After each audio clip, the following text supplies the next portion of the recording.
Assalamualaikum warahmatullahi wabarakatuh. Sampurasun.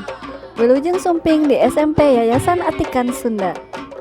Unggal enjing-enjing sata acan lebet ka kelas, siswa-siswi SMP-as anu tos sumping ka sakola dibagiakeun ku rengrengan ais pangampih OSIS nu tos sayaga di payunan gerbang sakola ngawitan tabu genep dugi ka genep 30.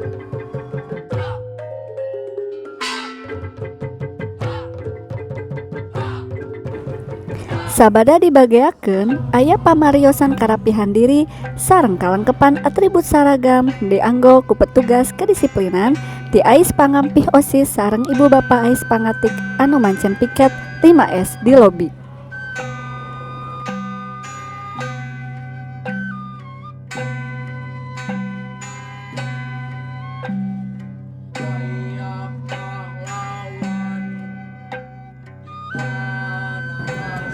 Salajengna, HP siswa dikempelkeun kana box HP nu parantos disayogikeun di rohangan piket.